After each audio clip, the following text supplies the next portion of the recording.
Hi friends, മൗനരാഗത്തിന്റെ പുതിയൊരു പ്രൊമോയിലേക്ക് എല്ലാവർക്കും സ്വാഗതം. അങ്ങനെ നമ്മുടെ സോണിയുടെ വിവാഹത്തിന് വേണ്ട കാര്യങ്ങളൊക്കെ മുന്നോട്ട് പോയിക്കൊണ്ടിരിക്കുകയാണ്. വിവാഹ കത്തൊക്കെ ലളിതമായ രീതിയിൽ അച്ചടിച്ചിട്ടൊക്കെയുണ്ട്.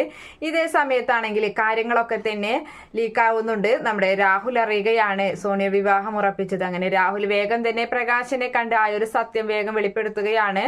സോണിയുടെ വിവാഹം ഉറപ്പിച്ചു. അമേരിക്കക്കാരനായിട്ടുള്ള ഒരു പയ്യനാണ്, മലയാളിയാണ്, ആ സേനന്റെ കൂട്ടുകാരനാണ്, അയാളുടെ മകനുമായിട്ടാണ് വിവാഹം എന്നൊക്കെ ഇങ്ങനെ പറഞ്ഞു കൊടുക്കുകയാണ്. അങ്ങനെ പ്രകാശൻ വേഗം തന്നെ ചെന്ന് വിക്രത്തിനോട് ഈ കാര്യം പറയുന്നുണ്ട്. വിക്രവും പ്രകാശനും അവരുടെ വീട് തേടി പിടിച്ച് വീട്ടിലേക്ക് ചെല്ലുകയാണ്. എന്നിട്ട് അവരോടായിട്ട് സോണിയെ പറ്റിയുള്ള അപവാദങ്ങൾ പറഞ്ഞു പരത്തുന്നുണ്ട്. സോണി എന്തായാലും സോണി എന്ന് പറയുന്ന അവളും മഹാപിഴയാണ്. തന്നെയല്ല, അവിടെ ഒരു കുഞ്ഞുണ്ടല്ലോ, ചാരുമോള്, അത് ഇവന്റെ ഒന്നല്ലെന്നാണ് ഇവന് സംശയമുണ്ട്. ഇവന്റെ ഒന്നല്ല, അവിടെ ഒരുത്തനുണ്ട് ബൈജു എന്ന് പറയുന്നത്, അവന്റെ ആവാനാണ് സാധ്യത, ആ കുഞ്ഞ് എന്നുള്ള രീതിയിലൊക്കെ പറയുകയാണ്.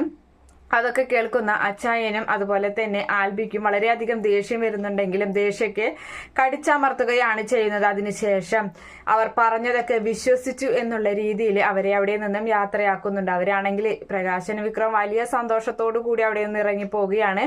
പെട്ടെന്ന് തന്നെ കാര്യങ്ങളൊക്കെ നമ്മുടെ കിരണിനെ വിളിച്ചറിയിക്കുന്നുണ്ട്. അപ്പൊ കിരണും അതുപോലെ തന്നെ നമ്മുടെ സേനനൊക്കെ പറയുന്നുണ്ട്, എന്തായാലും ഒരു കാര്യം ചെയ്യേ, അവര് കല്യാണം എന്തായാലും മുടക്കാൻ നടക്കുകയല്ലേ, ഇനിയിപ്പോ നിങ്ങൾ അത് വിശ്വസിച്ചു, കല്യാണം മുടങ്ങി എന്നുള്ള രീതിയിൽ തന്നെ മുന്നോട്ട് പോകാം നമുക്ക്, അവരങ്ങനെ വിശ്വസിച്ചോട്ടെ, കല്യാണം കഴിഞ്ഞതിന് ശേഷം മാത്രം അവർ ഈ സത്യം അറിഞ്ഞാൽ മതി എന്ന് പറയുന്നുണ്ട്. അങ്ങനെ അവർ അവിടെയും ഒരു നാടകം കളിക്കുകയാണ്.